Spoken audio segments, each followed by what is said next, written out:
dapat mengadakan kajian Quran bersama Pak Ustadz kita. Dan semoga kita semua dalam keadaan sehat dan selalu dalam berkah dan rahmat Allah Subhanahu wa taala. Baik, sebelum kita memulai seperti biasa kita mari bersama-sama mengucap basmalah.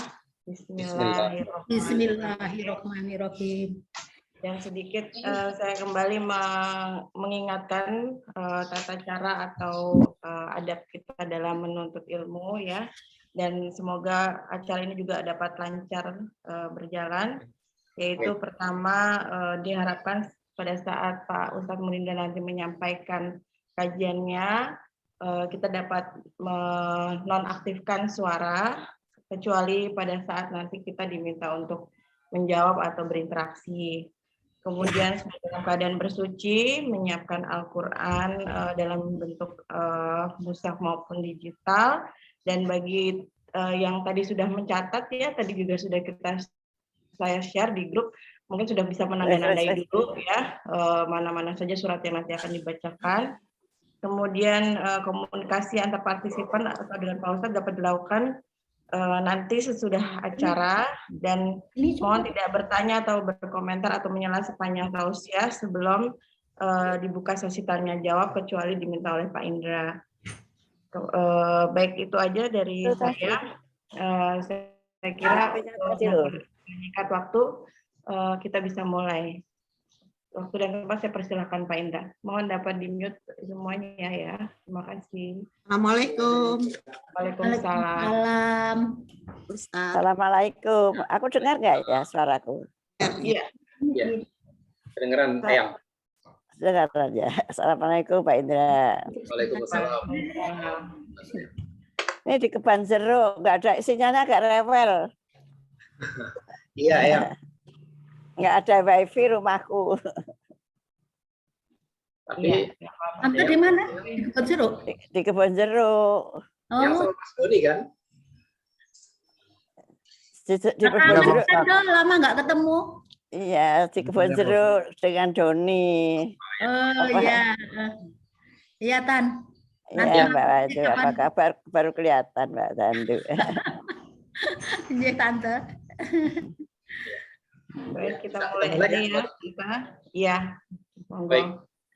Auzubillahiminasyaitonirrajim. Bismillahirrahmanirrahim. Assalamualaikum warahmatullahi wabarakatuh. Waalaikumsalam warahmatullahi wabarakatuh. Innal hamdalillah nahmaduhu wa nasta'inuhu wa nastaghfiruhu wa na'udzubillahi min shururi anfusina wa min sayyiati a'malina.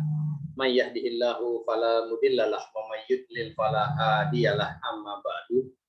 Qala Allahu ta'ala fil Qur'anil Karim. A'udzubillahi minasyaitonir rajim. Bismillahirrahmanirrahim.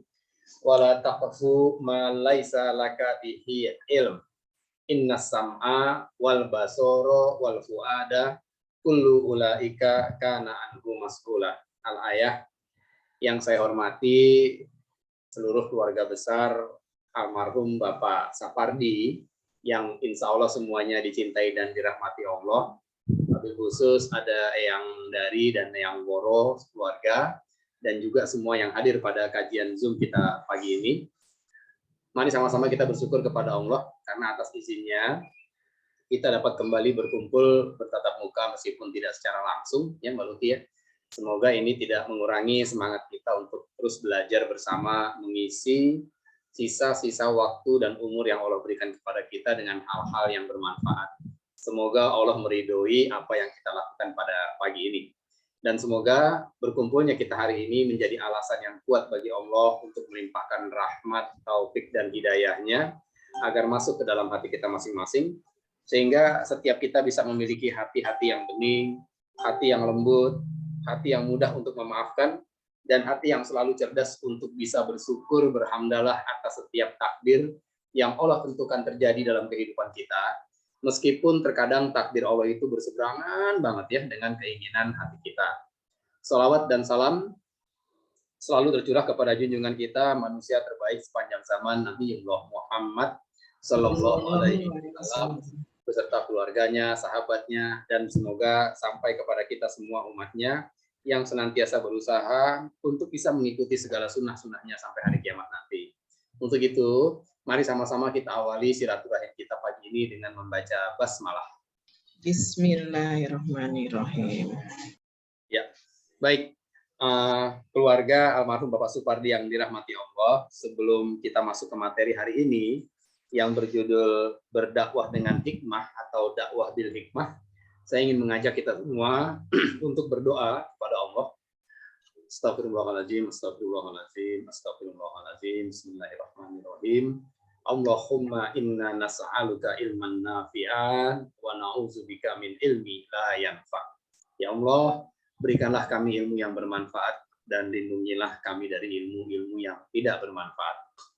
Kita juga berdoa jika hari ini ada keluarga kita ya yang mungkin sedang sakit, semoga Allah berikan taufik dan pertolongan agar mereka mampu sabar dan ridho atas ketetapan Allah ini, dan semoga Allah kembalikan lagi kesehatannya sehingga apabila mereka sehat nanti, mereka bukan sekedar sehat, tapi mereka sehat dan bergelimang pahala buah dari kesabarannya, dan sakitnya menjadi penggugur dosa baginya. Nah, ini penting ya. Ridho dan sabar atas keputusan Allah itu kunci dari penggugur dosa atas sakit yang Allah berikan kepada kita.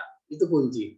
Jadi kalau Allah berikan kita sakit atau penyakit gitu ya, atau musibah, kalau kita nggak ridho, musibah itu tetap ada, penyakit itu tetap ada, dan dosa kita tetap ada.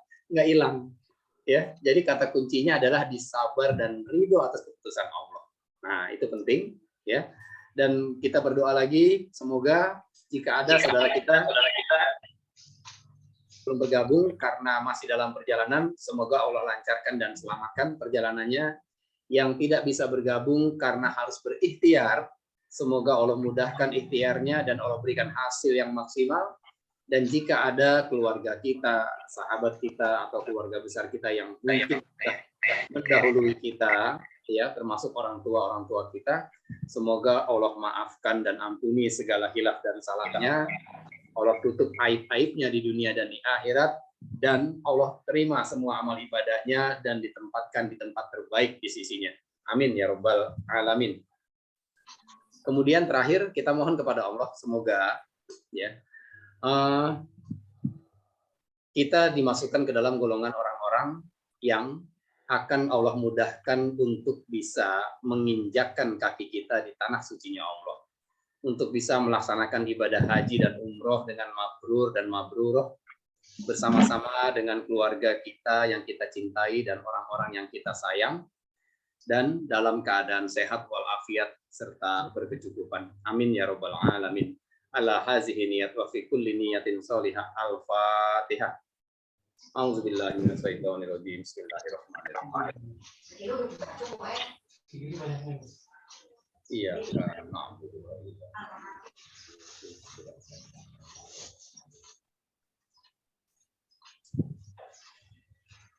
amin ya rabbal alamin. Ya, alhamdulillah keluarga besar almarhum Bapak Sapardi yang dirahmati Allah. Hari ini kita akan masuk ke materi lanjutan kita, ya, yaitu dakwah bil hikmah atau berdakwah dengan hikmah. Ada beberapa poin penting yang perlu disampaikan dalam rangka kita berdakwah, ya, dalam rangka kita berdakwah. Dan poin-poin sudah saya tulis di belakang. Tadi materi sudah saya share juga ya di grup. Bukan di grup ya, di Japri ya Mbak Mita ya. Mbak Mita, Mbak Luki, Mas Murdivi, nanti tinggal diteruskan saja ke grup keluarga. Gitu. Ya. Mungkin sebelum materi ini disampaikan, mungkin ya Mbak Mita, Mbak Luki gitu ya, atau yang lain ada pertanyaan dalam hati kecil nih. Ini kan dakwah bil hikmah, berdakwah dengan hikmah. Sementara kan saya bukan pendakwah Pak Indra.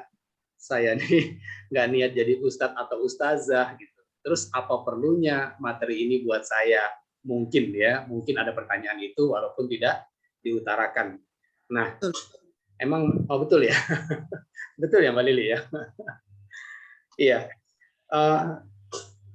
Gini, terkadang kita berpikir bahwa berdakwah itu adalah kewajiban para ustadz gitu ya, para kiai, ulama dan sebagainya. Padahal secara sadar atau tidak sadar, setiap kita ini adalah dai atau daiyah. Setiap kita ini pendakwah, ya, baik laki-laki maupun perempuan. Enggak Pak Indra, saya bukan pendakwah kok, gitu ya, kata Mbak Dani. Saya ini guru les piano, gitu. Iya, guru les piano, sadar atau tidak, Mbak Dani itu tetap pendakwah, gitu. Yang ibu rumah tangga juga dia pendakwah. Yang karyawan atau PNS, selain PNS, mereka juga pendakwah loh, sadar atau tidak. Hanya saja bedanya, dakwah itu kan bisa dilakukan bil lisan atau bil hal, Mas Tondi, ya. Jadi berdakwah itu bisa dengan berkata-kata seperti yang saya sampaikan hari ini, tapi bisa juga kita berdakwah tanpa kata-kata, tanpa mengucapkan apapun bisa. Gimana contohnya Pak Indra? Misalnya Mas Tondi pengen nyebrang jalan, itu Mas Tondi ya. Terus di sebelah Mas Tondi ada nenek-nenek, udah tua banget. Saya tegesin tuanya. Karena zaman sekarang nenek-nenek juga ada yang belum tua. Dia masih muda udah jadi nenek gitu. Ya. Terus itu ngelihat nenek-nenek mau nyebrang, terus Mas Tondi itu dengan sigap gitu ya. Mari Nek, bareng sama saya seberangin gitu. Ya, atau dengan bahasa tubuh ngasih tangan, akhirnya nenek-nenek itu ngasih tangannya, dituntun sama Mas Tondi nyebrang. Kan gitu ya. Terus sampai di jalan seberang, ternyata nenek ini bukan beragama Islam, Mas Tondi. Ya. Kata Mas Tondi, wah gue tuh dulu tuh, kata Mas Tondi gitu. Saya kan mau alaf Pak Indra. Iya, misalnya gitu Mas Tondi ya. Begitu sampai di seberang, wih ternyata non-muslim nih. Gitu. Kira-kira Mas Tondi nyesel nggak nyeberangin nenek-nenek tadi itu? Saya pribadi enggak. Enggak ya Mas Tondi ya. Ya memang begitulah Islam mengajarkan ya. Kita harus menjadi rahmatan lil alamin, berbuat baik kepada siapa saja, gitu ya. Nah itu waktu Mas Tondi nyebrangin nenek-nenek itu, ya. Ketika ada orang lain yang melihat dan orang lain tuh tahu tuh. Kalau Mas Tondi agamanya Islam, sedangkan nenek itu beragama non-Islam, gitu. Maka apa yang barusan Mas Tondi lakukan itu adalah dakwah bil hal, dakwah dengan tingkah laku. Jelas nggak maksudnya nih? Jelas ya. Nah sama. Kalau Mbak Dani itu guru piano, sebagai guru piano tetap dia pendakwah secara sadar ataupun tidak. Gimana cara dakwahnya? Ketika Mbak Dani nggak pernah terlambat sebagai guru untuk datang mengajarkan murid-muridnya. Maka hadir on time itu menjadi dakwah beliau loh. Ya? Jadi orang-orang tahu, oh begini ya cara Islam ya. Cara Islam mengajar itu ternyata orang Islam itu disiplin waktu. Dia nggak terlambat. Tuh, dia kan datang on time itu dakwah Mbak Dani pada saat dia mengajar les piano gitu. Ya, dan cara-cara yang lain insya Allah Bapak Ibu sekalian paham lah ya, nggak harus dirinci satu-satu gitu ya Mbak Mita ya. Mbak Mita dizolimin sama orang, ya, ditipu sama kliennya, terus Mbak Mita dengan sadar, dengan santai, udah kok, udah saya maafin. Walaupun dia nggak minta maaf, saya udah maafin. Sampai teman-teman Mbak Mita malah gemes tuh. Mit, gue kalau jadi lo gue perkarain nih Mit, gitu kan? Enggak apa-apa lah. Insya Allah ini jadi penggugur dosa buat saya. Itu tuh dakwah gitu loh. Keren banget ya Islam begini ya. Andai kata semua notaris kayak Mbak Mita, waduh, makin banyak orang jahat kan gitu. Enggak ya, enggak. Artinya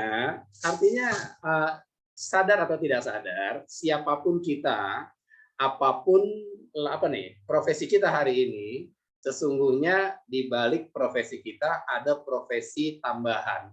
Ya, yang mengiringi kita bahwa kita seorang dai atau daiyah. Kita ini pendakwah.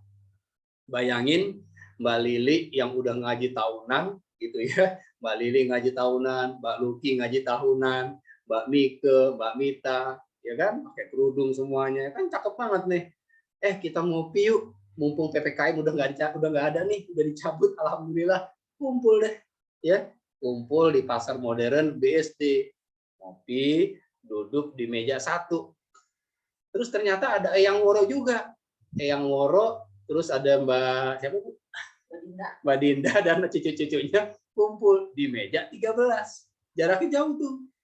Tapi yang meja satu ini sambil ngopi, ketawa cekikikan, suaranya kedengeran sampai di meja 13 dan berhijab. Itu meja-meja lain, oh begini ya wanita muslimah ya.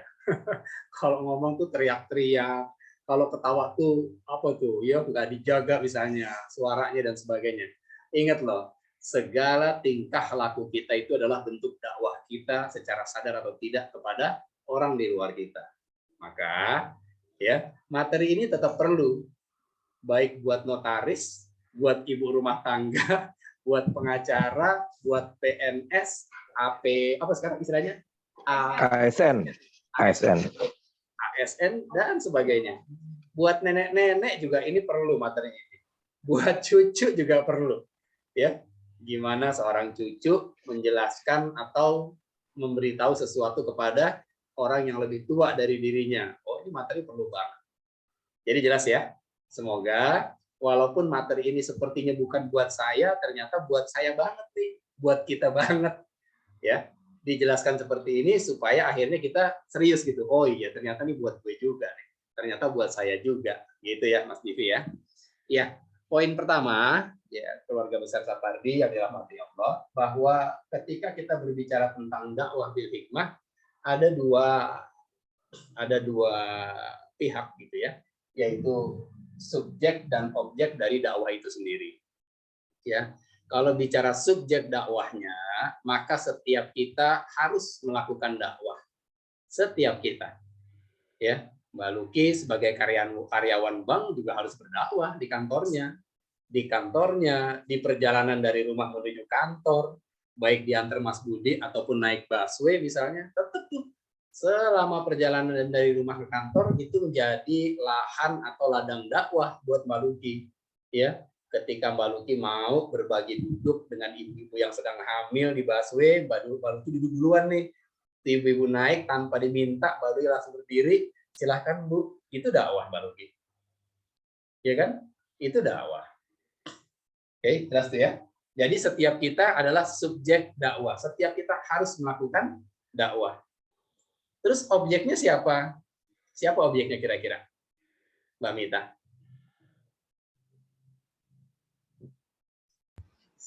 Setiap orang. Iya. Semua orang. Selain diri kita. Selain diri kita. Ya. Jadi subjeknya setiap kita, objeknya siapapun di luar dari diri kita. Dalilnya silahkan buka surat Al-Hajj surat ke-22 ayat 67.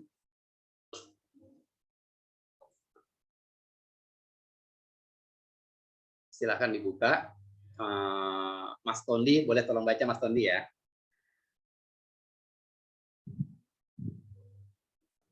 Bismillahirrahmanirrahim. Bagi setiap umat telah kami tetapkan syariat tertentu yang harus mereka amalkan, maka tidak sepantasnya mereka berbantahan dengan engkau dalam urusan syariat ini. Dan serulah mereka kepada Tuhanmu. Sungguh, engkau Muhammad berada di jalan yang lurus. Nah, tuh ya. Wad'u ila rabbika. Nah, lihat ada bahasa Arabnya tuh di ayatnya ya. Wad'u ila rabbika. Wad'u dan ajaklah dan dakwahilah ya mereka kepada Robnya, kepada Rob kamu yaitu Allah, dan serulah mereka kepada Robmu. Jadi ini dalilnya ya yang memerintahkan kita untuk yad'u itu ya da'a, ngajak gitu ya. Da'i itu dari kata da'a Mas Tondi kalau bahasa Arab. Da'a itu artinya ngajak ya. Kalau kita lihat di surat Yunus ayat 25, wallahu yad'u ila darissalam. Dan Allah menyeru manusia ke Darussalam. Allah menyeru, Allah mengajak gitu ya. Jadi dai itu adalah orang yang mengajak. Ya, wad'u ila rabbika, ajaklah mereka kepada Rabbmu. Tuh. Jadi segala tingkah laku kita ini harus berisi pesan moral agar orang-orang kenal dengan Rabbnya gitu. Lewat perilaku dan lisan-lisan kita. Tergantung nih, kita berdakwahnya pakai apa. Kalau dakwahnya bil lisan, ya apa yang kita sampaikan intinya harus mengajak orang lain agar mereka kenal dengan Robnya. agar mereka tahu siapa Robnya. Dan Robnya sudah kita bahas kan ya di kajian-kajian sebelumnya. Apa arti kata Rob, Mbak Lili? Nah, Mbak Lili catatannya lengkap nih. Apa arti kata Rob, Mbak Lili? Suaranya dihidupin dulu, Mbak Lili. Bentar.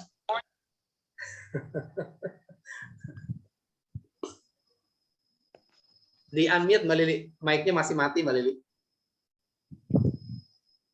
Maaf, tunggu lagi cari catatannya, Pak.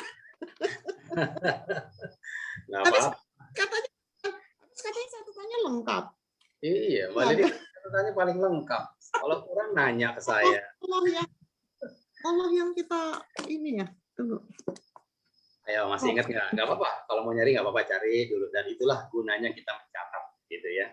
Ada 3 makna besar dari arti kata Rob. Oh iya, waktu itu. Tunggu ya, Pak. Yang lain sabar ya, yang lain sabar, jangan nafsu. Sabar bukan mengumbar. Ya, Buat Pak. Mbak Lili. Ya, Sabar menahan bukan mengumbar. iya. Monggo, ketemu nggak Mbak Lili?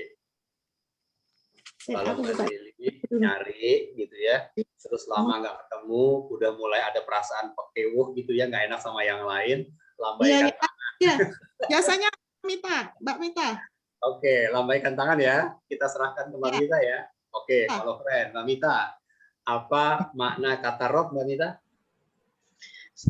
Pencipta, pemilik, dan pengatur. Cakep. Nah, Itu tuh, ya. Yang lain ingat ya. Jadi, setiap dakwah yang kita sampaikan, baik bil lisan maupun bil hal, baik dengan kata-kata maupun dengan tingkah laku, harus mengajak kepada orang lain agar mereka kenal dengan Robnya, agar mereka tahu dan kenal siapa Robnya, bahwa Robnya itu adalah zat yang menciptakan sekaligus pemilik, sekaligus pengatur seluruh kehidupan yang ada di alam semesta ini, termasuk kehidupan dia dan orang-orang di sekitarnya. Nah, harus kenal tuh bahwa Rob kita adalah pencipta, pemilik, dan pengatur. Dan intinya kita ini hanyalah makhluk yang tugasnya diapain, Mbak Luki? Tugas makhluk itu apa, Mbak Luki? Job desk-nya? Memuji. Kita adalah makhluk yang diatur-atur dan memuji atas segala ketetapan Allah. Iya. Kita ini hanya makhluk. Tugas kita cuma diatur, bukan ngatur. Nah, ini tanemin terus nih. Tanamkan terus ini dalam rangka kita berdakwah kepada Allah. Jadi pada saat ada teman kita yang kena musibah, ingat loh, kita ini hanya makhluk, tugas kita diatur bukan ngatur. Kalau kita nurut sama itu, sama konsep Allah bahwa kita ini hanya diatur bukan ngatur, insya Allah hati kita akan lapang, kita akan bahagia. Iya kan? Allah tentukan A, terus kita nggak senang dengan ketentuan Allah. Kira-kira sempit nggak hati kita? Sempit tuh, hati kita sempit, hati kita galau, ngapa-ngapain jadi nggak enak, kan gitu Mas Tondi. Ya, tapi kalau kita sadar bahwa kita ini hanyalah makhluk yang tugasnya diatur dan kita sama sekali nggak bisa merubah takdir yang sudah Allah gariskan, maka insya Allah kita akan mudah saja untuk bisa menerima apa yang Allah takdirkan kepada kita. Gitu. Dan kita sudah belajar kemarin, ya kan? Apa yang kita pelajari? Bahwa orang-orang yang beriman itu apabila tertimpa musibah, dia selalu mengembalikan semua permasalahan itu kepada Allah. Ya kan? Al-Baqarah 156. Inna lillahi wa inna ilaihi roji'un. Itu konsep besarnya. Kemudian di breakdown, ya kan? Ada alhamdulillah ala kulli hal, ada alhamdulillahillazi bi ni'matihi tatimmus sholihat. Yang konsep besarnya adalah alhamdulillahirabbil alamin. Segala puji bagi Allah yang menciptakan, yang memiliki sekaligus pengatur seluruh alam semesta, yang mengatur kita, yang mengatur orang-orang di luar diri kita, yang mengatur rezeki kita, kesehatan kita, ya, sampai yang mengatur-ngatur ibu-ibu yang sennya ke kiri, belok kemana, Mbak Ulfa? Pak Ustadz, Ke kanan. Pak Ustadz, Iya, Mbak Lili. di catatan saya, Rob itu pengampun dan menyayang jika kita hidup istiqomah. Kok catatan saya cuma itu?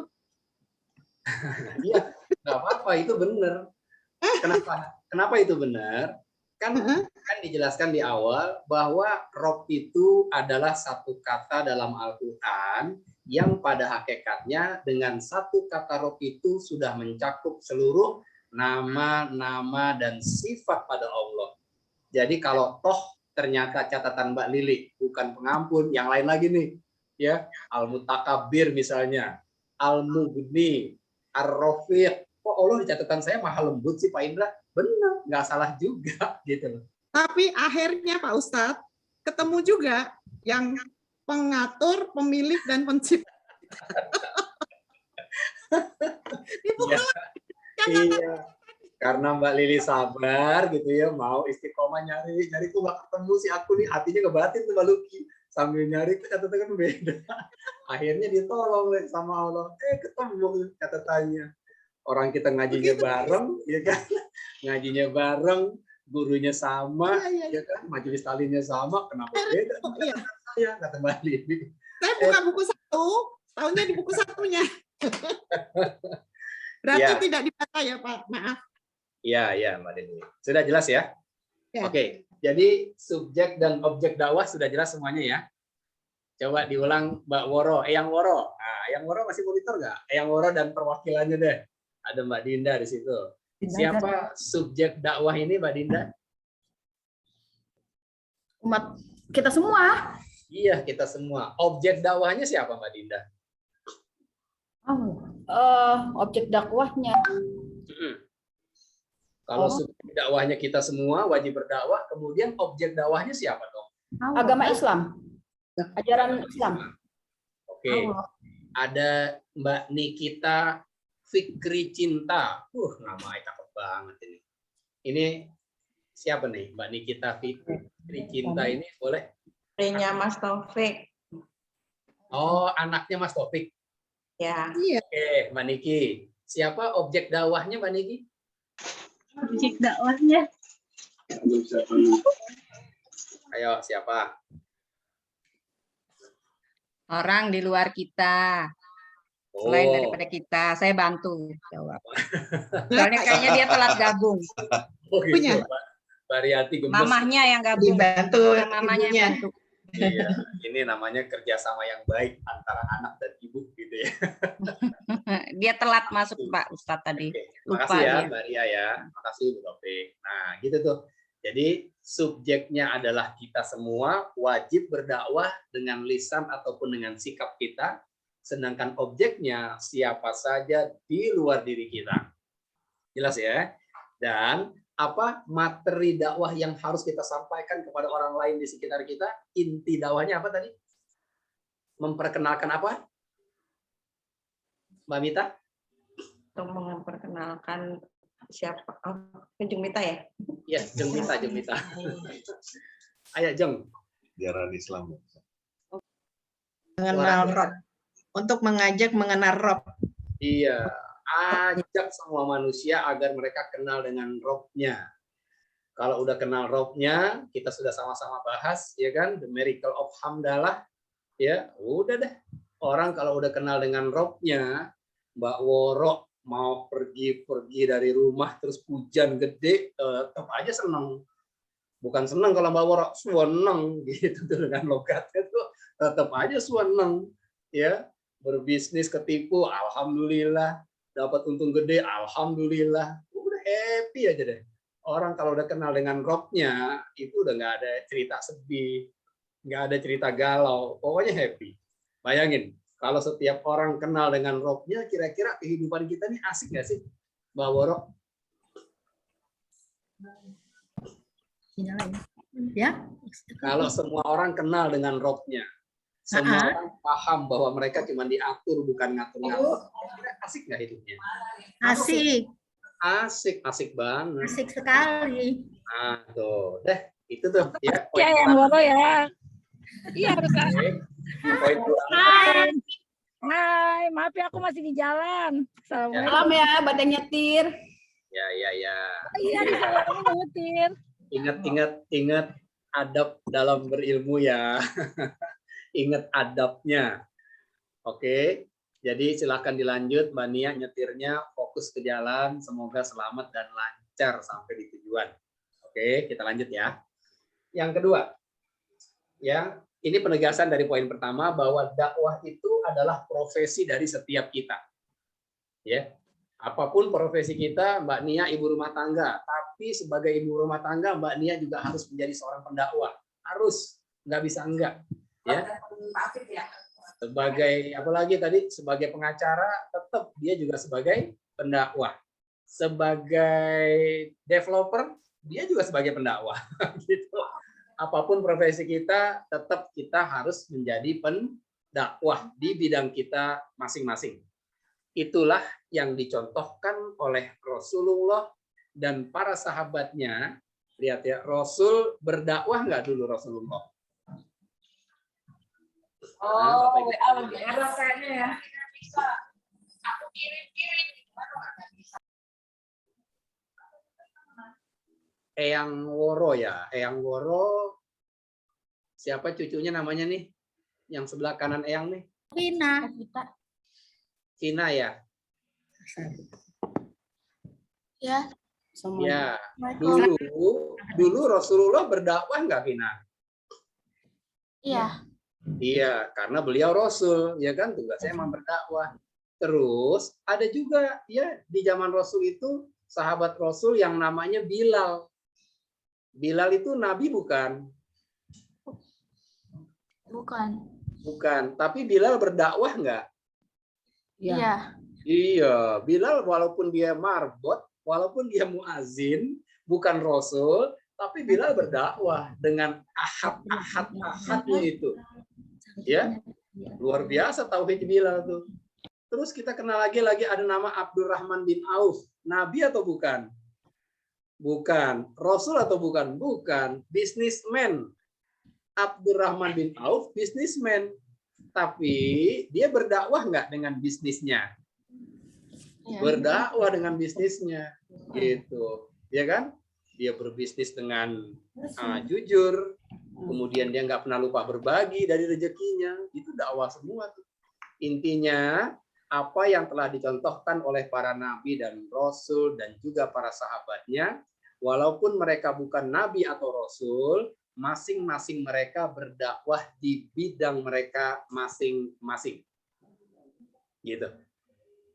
Ya, maka kita pun harus mengikuti hal tersebut ya.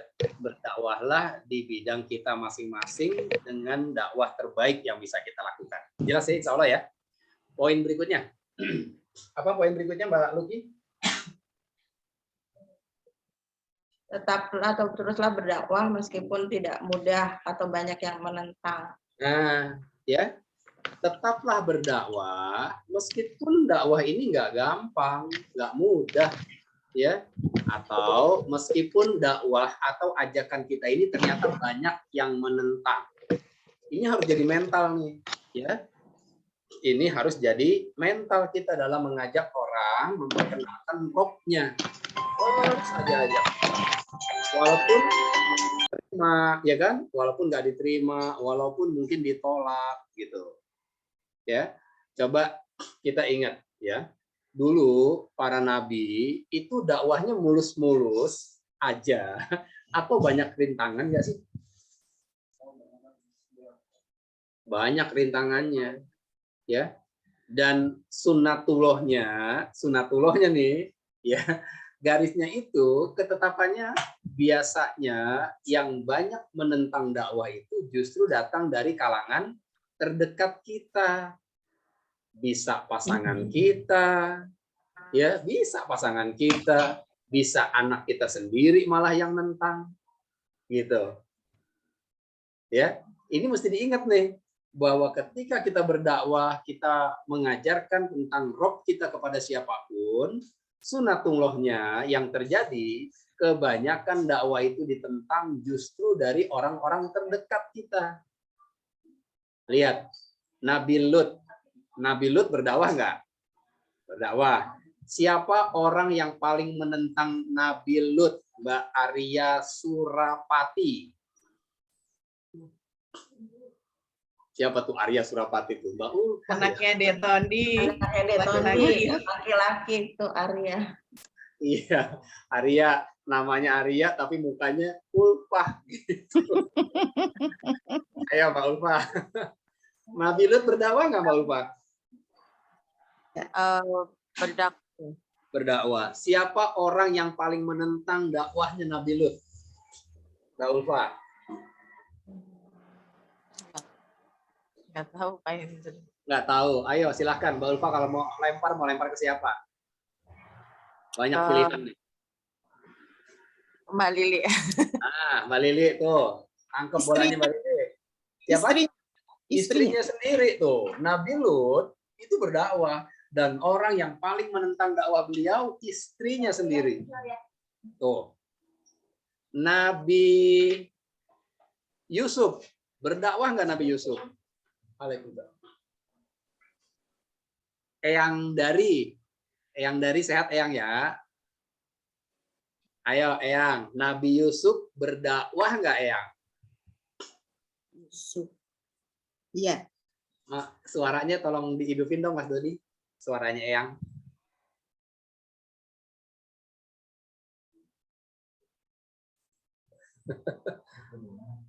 Iya, satu rumah tapi beda ruangan dia. Iya. Iya, berdakwah. Tapi saya nggak tahu siapa yang menentang. Oh, nggak tahu siapa. Belum ditanya udah nyerah aja ya. Lilik lagi deh. Ya, Nabi Yusuf berdakwah, iya berdakwah. Tapi saya nggak tahu siapa yang menentang. Oke, yang lempar ke siapa yang pertanyaannya? Monggo, lempar aja yang. Lili. Wah, Lili lagi. Emang beliau ini bidangnya ilmu. Ini Apa? keluarganya kakak-kakaknya bukan? Iya. Rina aja. Saudara kandungnya. Iya. Iya. Dimasukin ke sumur. Iya, tuh Coba ke Rina aja Rina. Coba saya lempar ke Rina. Sampun Udah tak yang jawab keluarganya, kakak-kakaknya. Mbak Lili. Jadi yang menolak dakwah Nabi Yusuf ternyata saudara-saudara kandungnya. Dan bukan iya, ingat. Bukan cuma ditolak kata Mbak Lili, dicemplungin ke sumur tuh. Sumur, ya. Ingat sekarang baru ingat. Ya, segitunya ya. Dakwah sampai dicemplungin ke sumur. Siapa di sini yang pernah berdakwah sampai dicemplungin ke sumur? Ada nggak kira-kira? Mbak Luki ngasih tahu Mas Budi, Mas Budi nggak terima, dicemplungin ke sumur Mbak Lukinya. Pernah nggak Mbak Luki? Nah, ya kan? Jadi kita ini dakwah kita ini masih enteng banget gitu loh. Belum ada apa-apanya dibandingkan pertentangan yang dialami para nabi dan sahabat dulu, ya kan? Nabi Lut istrinya. Nabi Yusuf abang-abang saudaranya. Nabi Nuh. Nabi Nuh siapa yang paling menolak dakwahnya Nabi Nuh? Mas Tondi. Anaknya. Ya, Maria. Ayo Maria, boleh. Oh, masuk ya suara saya ya? Betul. Anaknya, terus siapa lagi selain anaknya? Istrinya. Kalau Nabi Nuh ya kaumnya itu kan istrinya. Kaumnya kan banyak yang dia kapal itu kan hanya dengan salah satunya ya anaknya gitu. Ya, istrinya saya kurang ingat, tapi yang saya ingat anaknya. Tapi kan Nabi Nuh dengan kapalnya kan tenggelam semuanya. Dia mengambil pasangan-pasangan hewan-hewan. Ya itu saja ya. Ya, betul. Makasih Mbak Ria ya. Eyang makasih Eyang bantu dengan istrinya. Jadi iya, Nabi Nuh itu orang yang paling menentang dakwahnya justru istri dan istrinya, anaknya. Terus berapa lama Nabi Nuh berdakwah tuh, ngajak istri dan anak-anaknya dan kaumnya? 950 tahun. Biarin aku ngomong. Ya. Hidupnya tahun.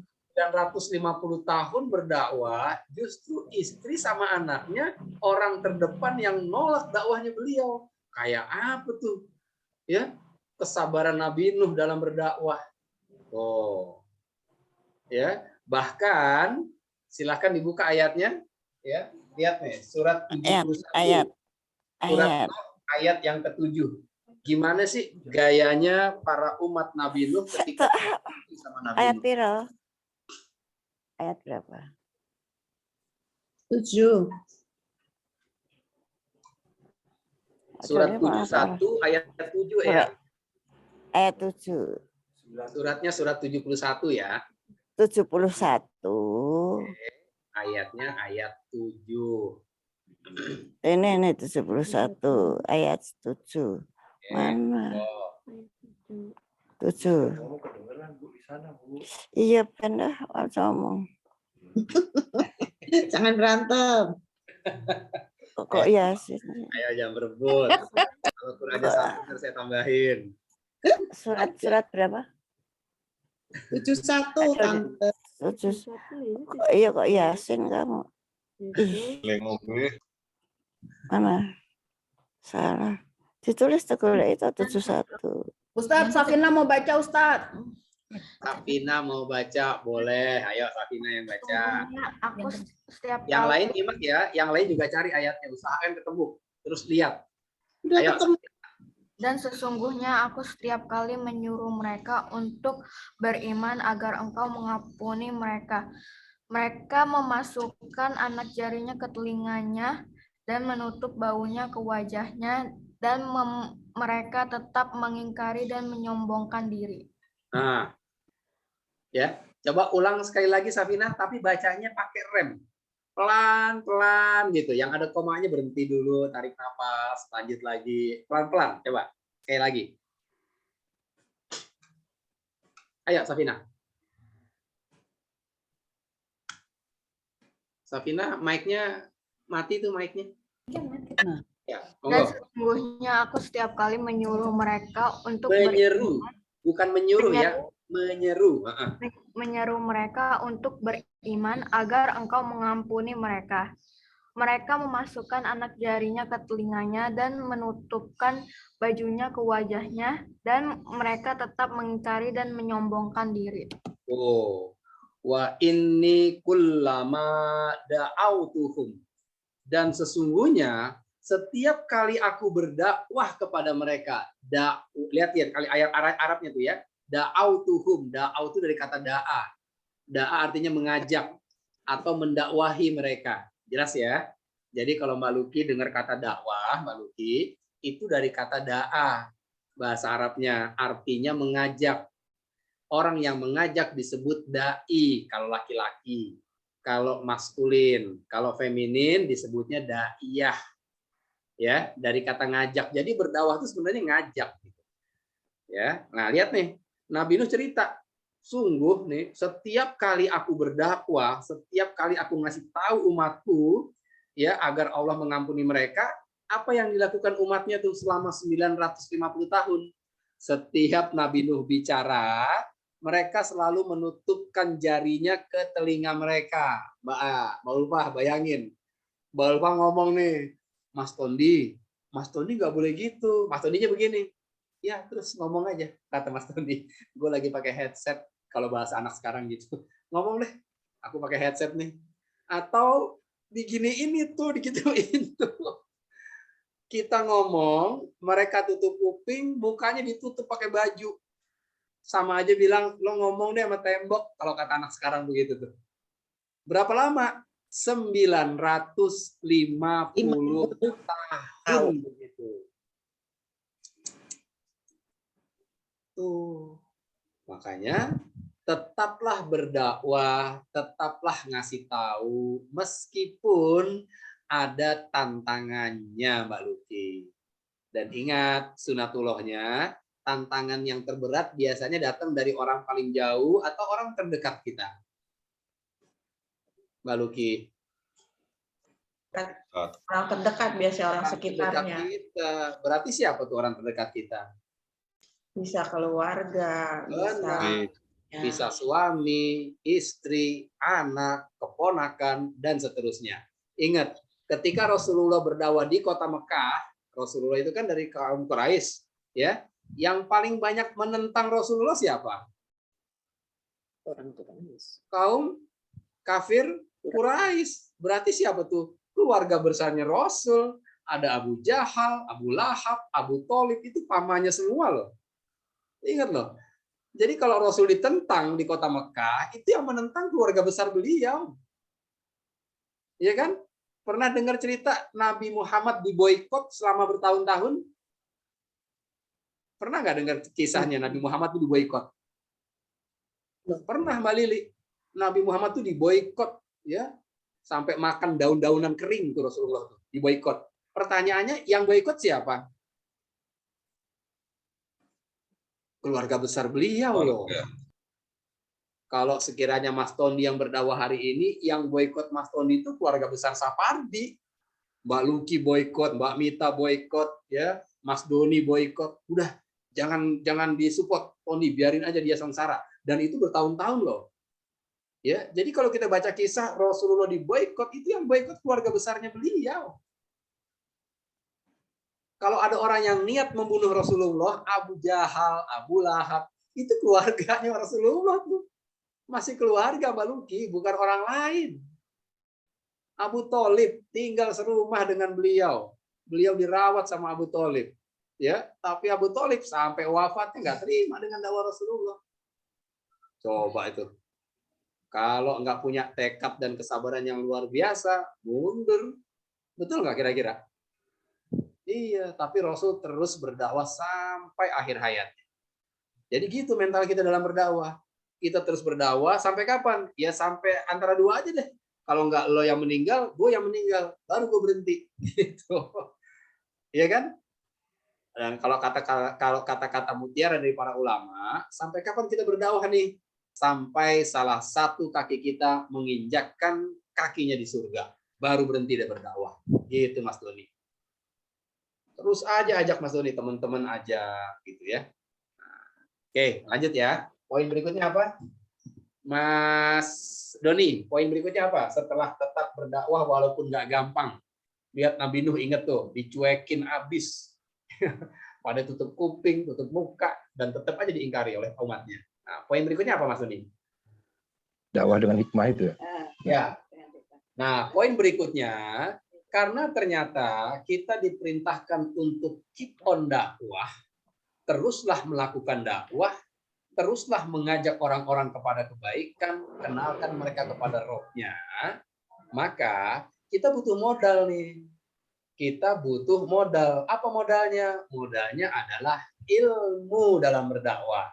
Itu modalnya. Ya, banyak orang yang berdakwah tuh main dakwah aja, tapi nggak pakai ilmu. Akhirnya ajaran Islam yang sebenarnya baik dan bagus banget ini nggak bisa diterima Mbak Lili karena berdakwahnya nggak pakai ilmu, gitu, ya. Karena berdakwahnya nggak pakai ilmu, jadi ternyata dakwah harus berilmu, gitu ya, harus pakai ilmu. Seperti yang selalu disampaikan di setiap awal kajian kita, surat berapa tuh? Mbak Lili, Mbak Lili lagi nih. Surat berapa tuh, Lili? 75 ya? Iya ya? 75 ya, Pak ya? Bukan 75. Mbak Luki, surat berapa Mbak Luki? Bahwa setiap yang kita lakukan harus berdasarkan ilmu.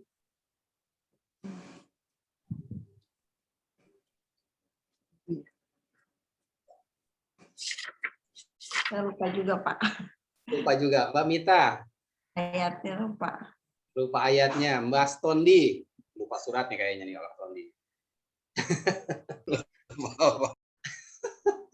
Mbak Ria. Bu Taufik. Surat berapa, ayat berapa Bu Taufik?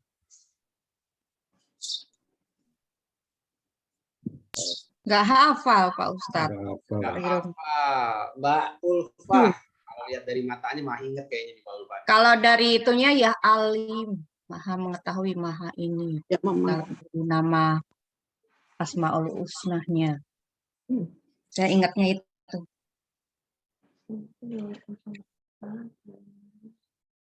17 ya Pak Ustadz? Ya, 17 benar. 36. 17? 36. 36, betul. Nah, silakan dibuka. Kalau udah begini nih, ya, kenapa saya lupa terus sih? Kan sekarang ingat deh. Itu biasanya ingatnya lebih kuat tuh, biasanya ya.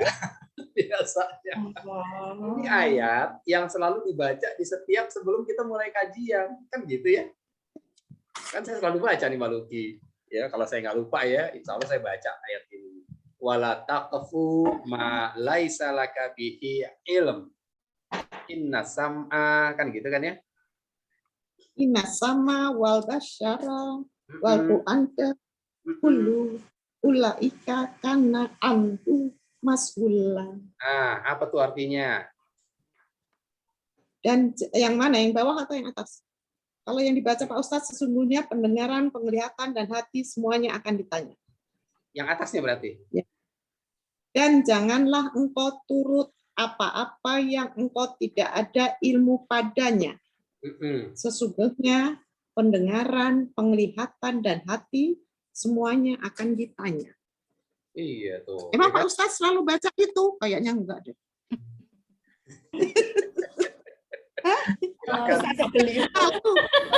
Mbak Luki, tolong bantu jawab saya, Mbak Luki. Saya udah nyerah. Saya udah nyerah. Ya, Mbak Lili tadi telat kali nggak masuknya? Mudah-mudahan rekamannya berhasil nih ya, Mbak Luki. Mbak Lili. Iya, Mbak Lili telat. Kan tadi telat, Pak. Jadi nggak dengar. Oke, tapi kan Pak Ustadz bilang setiap saat saya berdakwah. Berarti setiap saat. Bukan hari ini aja. Iya, pada saat pembukaan Mbak Lili. Oh gitu ya. Maaf. Lalu terlambat dong saya. Maaf Pak Ustadz. Saya maafin Mbak Lili. Saya udah belajar sama Mbak Luki. Katanya kalau ada yang maaf, maafin aja Pak Indra. Oh ya udah, saya maafin sekarang. Ya, iya. Itu ayat yang biasa dibaca ya. Kalau saya nggak lupa Mbak Lili. Jadi setiap kajian biasanya saya baca ayat itu tuh Mbak Lili. Oh gitu ya. Wala taqfu ma laisa laka bihi ilm. Inna sam'a wal basara wal fuada kullu ulaika kana anhu mas'ula. Dan janganlah kamu mengikuti sesuatu yang kamu tidak memiliki pengetahuan tentangnya. Ayat ini mengajarkan kepada kita bahwa setiap segala sesuatu yang ingin kita lakukan harus pakai ilmu gitu. Segala sesuatu. Mau bisnis, cari ilmu tentang bisnis. Ya kan? Mau dagang, cari ilmunya tentang dagang. Mau menikah, cari ilmu tentang menikah. Ilmu tentang bagaimana mencari calon suami, mencari calon istri, mencari calon ibu buat anak-anak kita. Itu ada ilmunya semua. Ya, termasuk dakwah. Berdakwah harus pakai ilmu. Gitu. Ya Pak Ustadz. Ya, oke. Nah, apa saja ilmu yang dibutuhkan bagi kita saat kita ingin berdakwah, gitu kan? Nah, judulnya berdakwalah bil hikmah. Tema kita hari ini. Kalau mau berdakwah, kalau pengen ngasih tahu orang, pengen nyampein sesuatu yang baik, harus dengan hikmah. Dalilnya mana? Al-Baqarah 269. Silakan dibuka. Kita lihat yuk, surat 2 ayat 269.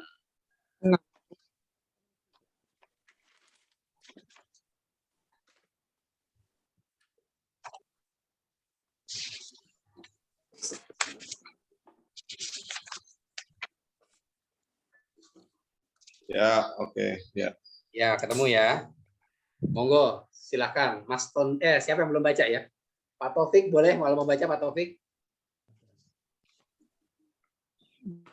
Ya, Mbak Ria tolong dikasih dulu Qurannya. Iya, iya. Kacamatanya mana? Aduh, masih cari kacamata tuh Pak Ustadz, gimana? Ya bisa kan? Dekat dikit. Sabar Mbak Ria, sabar ya. Sabar. Yang 269 ya? Iya, yang Dia memberikan hikmah kepada siapa yang dia kehendaki. Barang siapa diberi hikmah, sesungguhnya dia telah diberi kebaikan yang banyak. dan tidak ada yang dapat mengambil pelajaran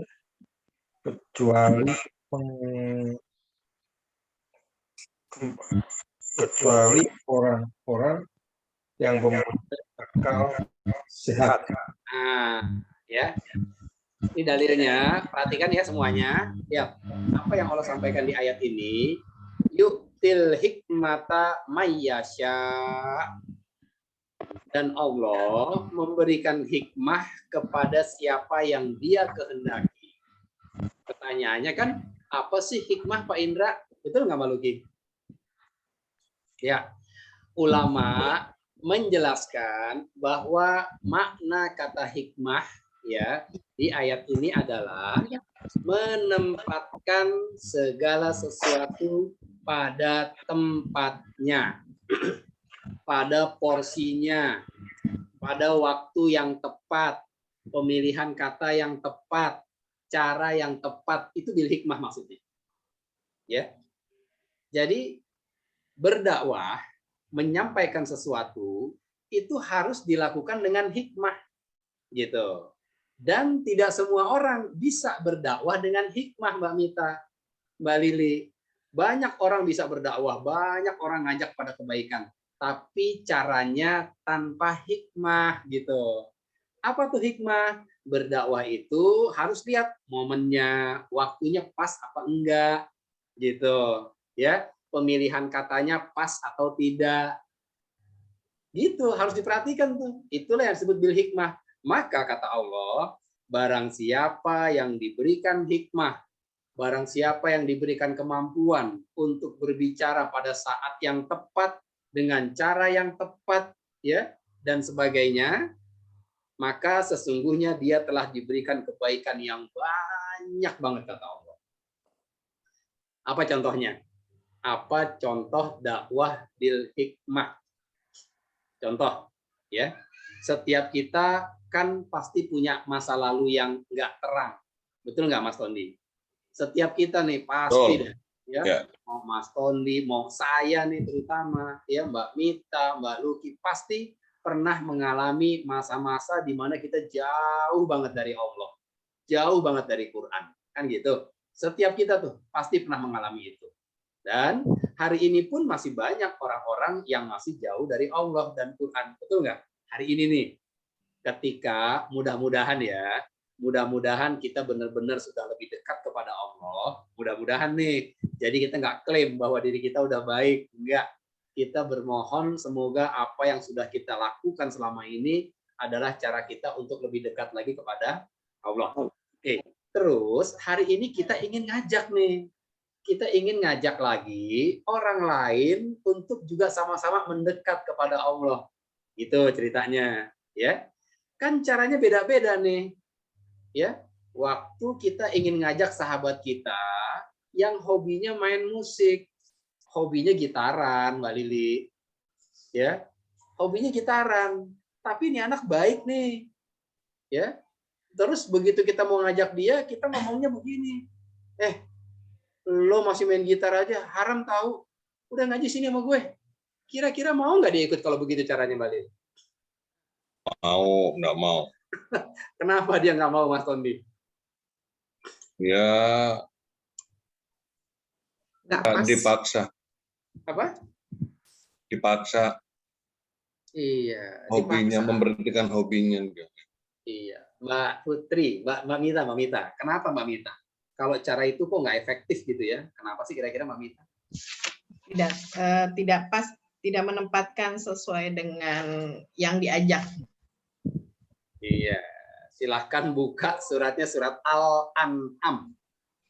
Al-An'am surat keberapa? 20 ya. Al-An'am surat keberapa Mbak Lili? Mbak Lili dicecer terus nih kayaknya. Tunggu. Saya buka ini nih, buka HP nih kalau ditanya gitu. Surat ke-20. 20 Toha. 6. 6. Ah, benar tuh Mas Doni tuh. Mas Doni surat 6 ayat 108. Nah, itu jawabannya. 108. 108. Ya. Yang belum baca dong gantian, yang belum dapat kesempatan baca tolong baca. Siapa aja yang merasa belum baca, monggo. TV. Evita, Ustaz. Ayat berapa? Ayo, Ayat monggo. 108. Surat 6. 108. Surat 6 apa 7, Ustaz? 6. Ya nih. 108 kan? Ini tadi belum ditulis di papan ya surat ini. Janganlah kamu memaki sesembahan yang mereka sembah selain Allah. Karena mereka nanti akan memaki Allah dengan melampaui batas tanpa dasar pengetahuan. Demikianlah kami jadikan setiap umat menganggap baik pekerjaan mereka. Kemudian kepada Tuhan, tempat kembali mereka, lalu Dia akan memberitahukan kepada mereka apa yang telah mereka kerjakan. Nah, ya. Ini salah satu ilmu yang perlu kita miliki pada saat kita mendakwahkan tentang kebaikan, Mbak Mita. Ya. Saya belum mudeng, Mas Indra. Saya masih belum ngerti ayat ini, kayaknya kok nggak nyambung sih, misalnya. Jadi gini, inti dari ayat ini, ketika kita ingin mengajak orang lain untuk kenal dengan Robnya, jangan sekali-kali mencela, menghina Tuhan mereka. Apa yang dimaksud Tuhan mereka di sini? Sesuatu yang sedang digandrungi oleh mereka. Sesuatu yang sedang dia hobiin. Sesuatu yang sedang dia sukai, yang sedang dia sembah banget. Jangan dicela itunya. Ajak aja. Ya, ada sahabat kita hobinya pakai tank top, Mbak Luki. Kemana-mana pakai tank top. Kita pengen ngajak dia untuk berhijab nih. Jangan bilangnya, kamu tuh ya kemana-mana kok begitu sih bajunya. Ngaji yuk. Jangan tuh. Itu kita lagi mencela Tuhan dia tuh. Kita lagi mencela, kita sedang mengejek apa yang sedang dia sukai. Gandrungi. Jangan dicolek-colek itunya. Kenalin aja siapa Allah kita, ya. Siapa kita sebenarnya, apa tugas kita di sini. Kenalin aja dulu. Kenalin dulu, entar lama-lama dipaham tuh. Oh, gitu ya. Berarti kalau saya ini makhluk, saya harusnya nurut dong ya sama Allah.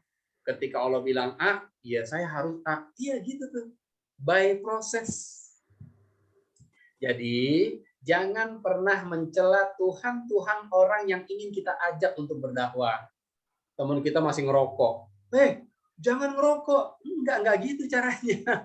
Ajak aja, kenalin Allah tuh siapa sih, ya. Betapa baiknya Allah, gimana Allah ngajarin kita. Itu aja dulu diajak tuh. Jangan dulu kita korek-korek Tuhan mereka. Atau apa yang sedang mereka gandrungi saat itu. Gitu. Ya. Itu salah satu ilmu tuh. Itu salah satu ilmu yang perlu diketahui oleh kita. Jadi kalau ada orang yang ingin kita ajak kebaikan, jangan sekali-kali celak Tuhan mereka. Nanti mereka akan mencela balik Tuhan kita tanpa ilmu. Tuh, ngomongnya ngaco ntar tuh. Allah, lo Luki kayak yang bener, ngaji aja baru kemarin, ya. Lo aja masih suka nongkrong di kafe. Lah emang nongkrong di kafe kenapa? Nongkrong doang di kafe. Boleh nggak? Boleh, tapi dia ngomong tanpa ilmu ntar tuh. Gitu. Emang kenapa orang nongkrong? Orang cuma nongkrong gitu kan. Kecuali di kafe nongkrong nyuri. Nah, itu nggak boleh. Ini kan cuma nongkrong. Ya, jadi itu. Ini pesan nih. Jangan celak Tuhan mereka, nanti mereka akan mencela balik Tuhan kita dengan tanpa ilmu. Jadi nggak efektif gitu loh. Jelas ya? Ini bil hikmah ini begini nih. Dan ini yang sering kita langgar nih ramu-ramu ini nih. Ya, kita sering langsung ambil kotak penalti, langsung kita tusuk tuh di jantung pertahanan lawan. Wah, orang nggak akan terima. Betul nggak, Mbak Ulfa? Iya. Iya. Orang yang masih hobi minum, nggak apa-apa, biarin dia minum. Umar aja setelah bersahadat itu masih minum loh. Umar bin Khattab itu masih mabuk setelah bersahadat. Rasul nggak langsung bilang, Mar, mulai sekarang kamu berhenti minum. Enggak. Rasul tanamkan dulu tauhid kepada Abu Bakar, kepada Umar, kepada sahabatnya. Tauhid dulu, akidahnya dikencengin. Ya, pemahaman sami'na wa ata'na itu yang ditanamkan oleh Rasulullah. Begitu turun Al-Maidah 90, innamal khamru wal maisiru wal ansobu wal azlamu ritsu min amali syaiton. turun ayat itu Umar langsung berhenti. Bahkan ada beberapa sahabat yang paginya masih minum ketika Al-Maidah 90 turun, itu dicolok-colok tenggorokannya tuh Mbak Mita. Saking dia pengen keluar tuh barang yang tidak boleh masuk dalam dirinya. Kalau kita pagi minum, zuhur ayatnya turun, untung tadi gue masih minum pagi. Yes, gitu Mas Tony. Kalau kita, kalau sahabat begitu paginya minum, siangnya turun ayat, itu dicolok tuh tenggorokannya tuh, biar keluar tuh barang yang haram. Sampai segitunya tuh. Ya, ini pelajaran penting buat kita dalam berdakwah. Berdakwahlah bil hikmah. Bil hikmah itu menggunakan kata-kata yang tepat, gitu ya, cara yang tepat dan momen atau waktu yang tepat. Kalau momennya kita lihat kayaknya nih teman kita udah bisa nih. Kalau kita jewer nggak marah nih, nah baru kita jewer. Ya, ada kan? Ada nggak sahabat kita yang kalau kita jewer nggak marah? Ada nggak? Ada. Jangan kan dijewer, kita kelepak aja nggak marah Mas Tony. Woi, apa kabar lo? Udah saking deketnya nih. Oh, rese lo, cuman begitu aja. Dia nggak ngelepak balik karena dianggap itu adalah bentuk kasih sayang kita sebagai sahabat. Nah sama, kita tunggu momen itu gitu loh. Tunggu sampai kita lihat kayaknya akidahnya udah bisa nih dia nih. Kalau kita sampaikan tentang hal ini, baru kita sampaikan. Itu bisa-bisa dia peluk tuh Mas Tony. Ton, gue thank you banget sama lu Ton. Lu sabar banget lo ngadepin gue lo. Gitu loh Mas Tony. 5 tahun ngajak ngaji baru sekarang lo ngomongin masalah ini nih. Oke deh, mulai besok gue berhenti Ton, insya Allah Ton. Dibantuin gue ya. Doain gue biar gue bisa istiqomah. Itu bisa begitu kejadiannya. Butuh kesabaran tingkat tinggi dalam berdakwah. Maka ketika kita berdakwah kemudian siapa yang kita ajak tidak menunjukkan tanda-tanda perubahan, bukan berarti kita harus resign dari mendakwahi mereka. Terus saja dakwahin. Terus saja dakwahin. Caranya gimana? Dengan cara yang lemah dan lembut. Gitu. Ya. Ya, poin berikutnya. Ya, Mbak Lili. Ini tadi yang Pak Ustadz itu bil hikmah ya, menempatkan waktu yang pas dengan kata-kata yang pas. Nah, kalau di Quran saya kata hikmah ialah kemampuan memahami dan mendalami kebenaran ajaran Allah. Iya, betul Mbak Lili. Ya. Nanti itu Mbak Lili tafsirnya siapa tuh Mbak Lili? Quran Mbak Lili. Saya itu apa ya? Penerbit Sari Agung udah lama banget ini Pak. Iya. Ada nggak tulisannya siapa pentafsirnya gitu Mbak Lili?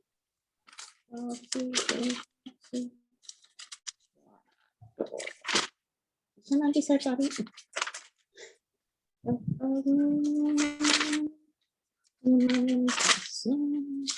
Bentar. Ya, monggo.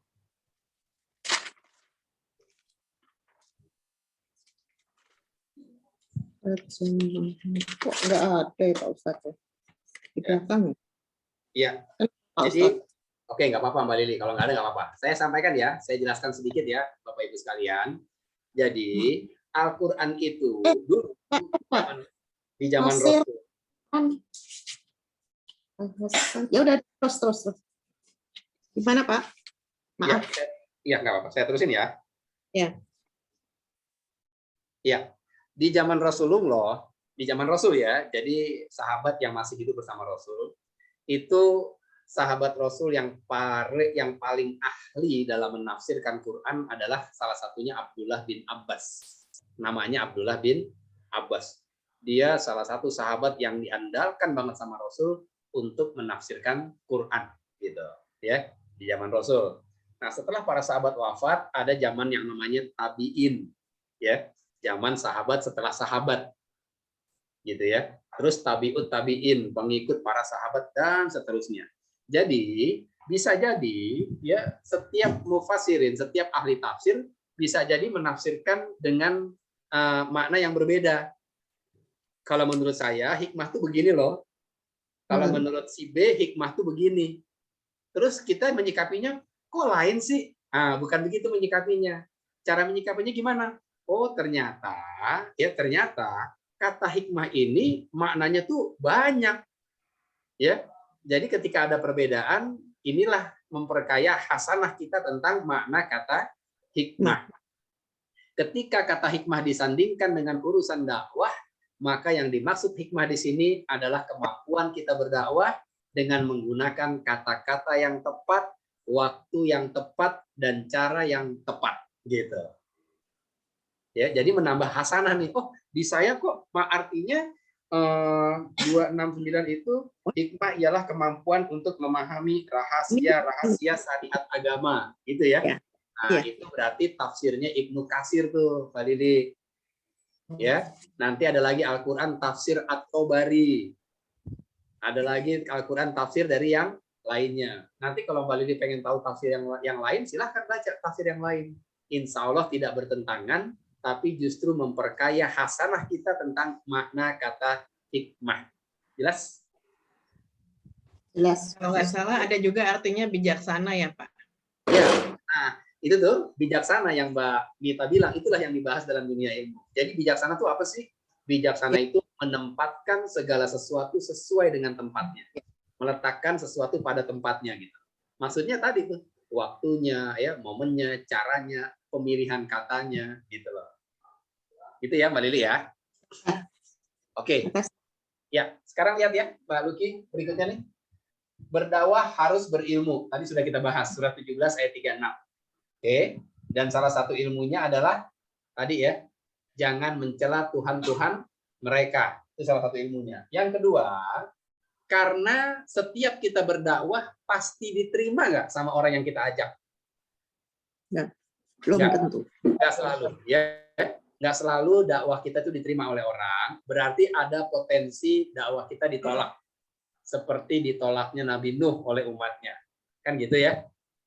Jangankan kita yang ilmunya sedikit pun enggak. Ustadz Abdul Somad aja udah mulai ada yang nolak-nolak. Ustadz Adi Hidayat udah ada yang mulai nolak tuh. Apalagi selevel kita kan gitu. Ya enggak? Nah, karena setiap ajakan kita itu nggak mungkin selalu diterima, artinya ada potensi untuk ditolak, bagaimanapun cara penolakannya, maka kita butuh pertolongan dari Allah. Supaya kita mampu istiqomah untuk bisa terus berdakwah meskipun nggak diterima dakwah kita. Gitu. Dalilnya surat Toha, surat ke-20, ayat 24 sampai 28. Silakan dibuka, Weng. Silakan dibuka, Weng. Firaun.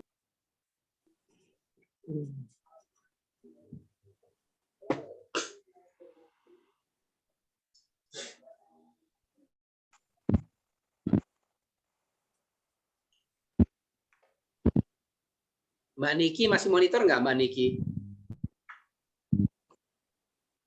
Ada bapaknya. Anaknya masih monitor nggak, anaknya Mbak Rian? Mbak Niki nggak monitor ya berarti ya? Ini beda rumah Pak Ustadz. Oh, beda rumah. Oh ya. Oke. Rara, Bila, Raka. Nah, ini satu rumah nih dengan Mamita. Tolong baca salah satu di antara 3 nama di bawah ini. Rara, Nabila, sama Raka. Ini bawah nih.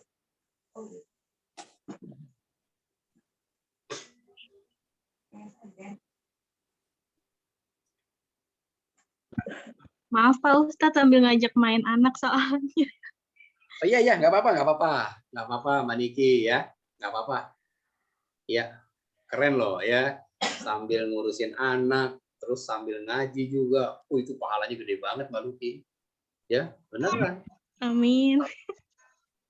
204 gitu ya, wa iza quri al-Qur'an fastami'u lahu wa ansitu. Quran sedang dijabarkan maka diam dan dengarkanlah dan diamlah. Ya, tapi saya nggak bisa nih ngurusin anak kata Mbak Niki. Oh, itu pahalanya jadi double. Sorenya aja, sorenya. Itu berpahala, anak juga berpahala. Betul nggak? Iya, jadi nggak kaku nih. Agama kita ini nggak kaku.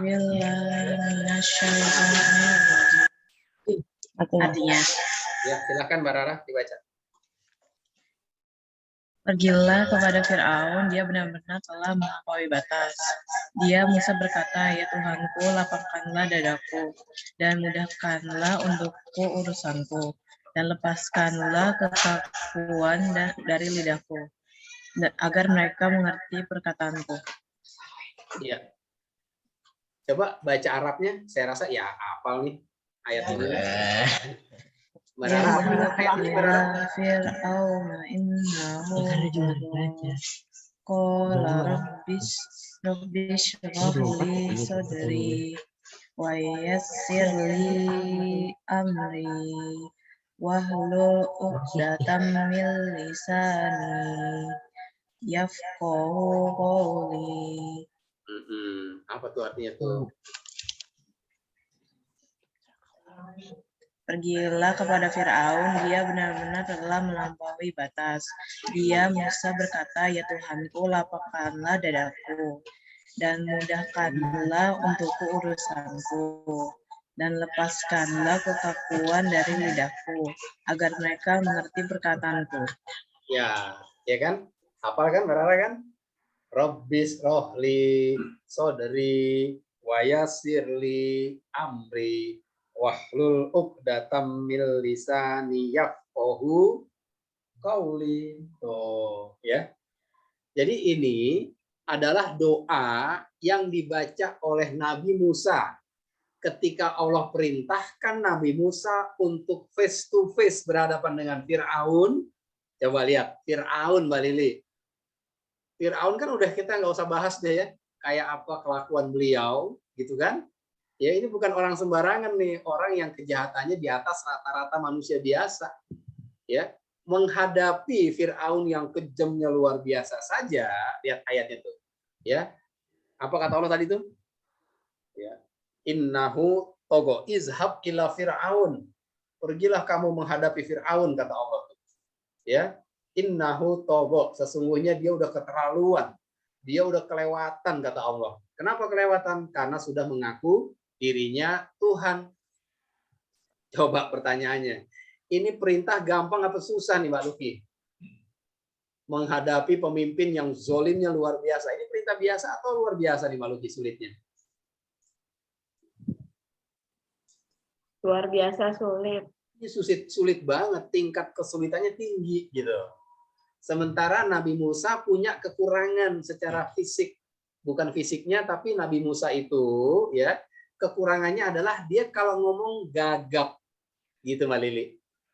Ya, Nabi Musa tuh cerdasnya luar biasa, tapi dia punya kekurangan dalam urusan komunikasi, Mas Tondi, agak gagap. Maka Allah turunkan Harun, Nabi Harun untuk menjadi tandemnya beliau. Nabi Musa ilmunya luar biasa, ya. Kalau susah menjelaskan, maka Harun akan membackup. Gini loh maksudnya, gitu. Jelas ya? Nah, ketika mendapatkan perintah yang sangat berat ini, menghadapi Fir'aun yang zolimnya luar biasa, Nabi Nuh nggak langsung mundur, gitu ya. Nabi Nuh nggak langsung, waduh ini mah nggak mungkin nih, dan sebagainya. Apa yang Nabi Nuh lakukan? Beliau langsung angkat tangan, minta tolong sama Allah. Rabbis rohli sodri, tuh ya Allah lapangkan dadaku. Kan sering kita tuh mendapatkan tugas yang berat banget, dada rasanya sempit, maka yang pertama kita lakukan minta tolong sama Allah. Setelah berapa tadi? Tadi kan? Poin? Oh ya.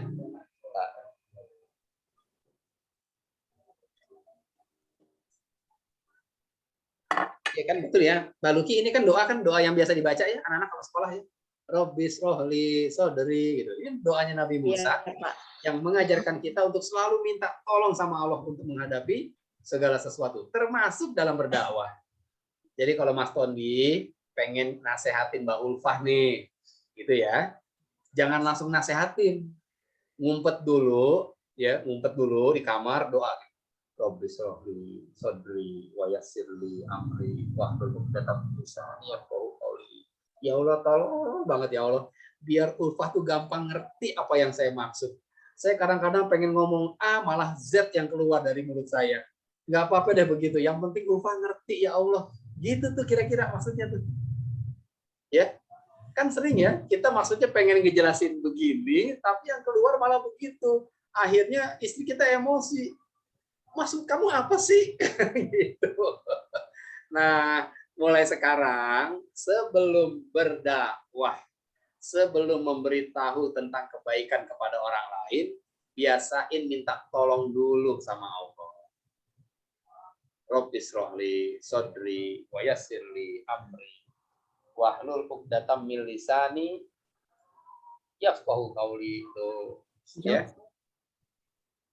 Lapangkanlah dadaku ya Allah, mudahkanlah urusanku, lepaskan kekakuan dari lidahku, biar nggak salah ngomong, biar nggak belibet ngejelasinnya, biar simple tapi langsung masuk ke inti. Agar apa? Yafqahu qauli, agar mereka ngerti perkataanku. Nah, gitu tuh. Ya. Jadi kalau mau dakwah perlu minta apa, Mbak Luki? Pertolongan sama Allah. Minta tolong sama Allah. Apa tuh konsep selalu minta tolong sama Allah? Ada di surat berapa dalilnya? Udah sering nih sampaiin.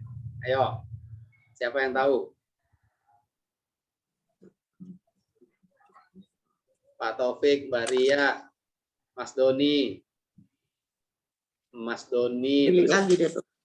Apa konsep bahwa beribadah itu perlu pertolongan dari Allah? Dalilnya surat berapa? Mbak Niki mungkin ingat. Pasti apal nih. Mbak Ulfa pasti apal ayatnya. Mas Taufik pasti apal ayatnya. Cuman lupa alamatnya doang. Yang namanya ibadah itu butuh pertolongan dari Allah. Silahkan buka surat Al-Fatihah ayat yang kelima, Bapak Ibu sekalian yang dirahmati Allah. Baru kemarin belajar Al-Fatihah. Ya. Baca Al-Fatihah. Bukan, maksudnya saya baca satu-satu ya benar. Iya kan berdua, ya kan. Ya karena berdua itu. Ya, monggo, Mbak Niki. Apa tuh artinya iya karena berdua, iya karena stain, Mbak Niki? Hanya kepada Engkau kami menyembah dan hanya kepada Engkaulah kami mohon pertolongan. Oh, hanya kepada Engkau kami beribadah ya Allah. Dakwah termasuk ibadah enggak? Ya. Iya. Dan hanya kepada Engkau kami minta tolong. Tuh, ini konsep. Yang namanya ibadah itu butuh pertolongan dari Allah. Maka jangan main dakwah aja. Minta tolong dulu sama Allah. Rabbis rohli, sodri, wayasirli, amri, wahlul uqdatam min lisani yafqahu qauli. Ntar Allah bantu tuh kita tuh. Ini main langsung ngomong aja. Mas, sini Mas. Kamu ngerti nggak? Udah ditanya kamu ngerti nggak? Coba. Pimpinan digituin bagaimana mau terima coba? Ya, bahasanya nggak tepat. Momennya mungkin nggak tepat. Baru pulang masih capek. Tuh, bijaksana tuh begitu tuh. Ya, hikmah tuh begitu.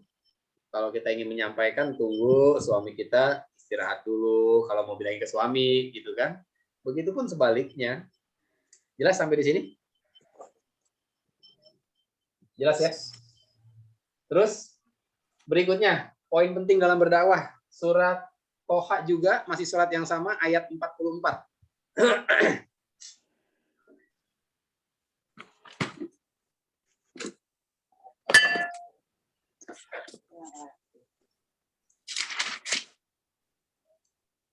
Silakan yang udah ketemu. Toha 44.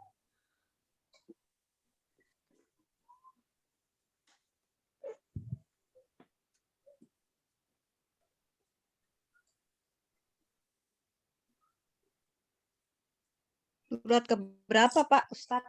Toha masih yang tadi, surat 20 juga. 20. Hah? 20. Masih surat 20. Kan sebelumnya 20 ayat 24 sampai 27 ya.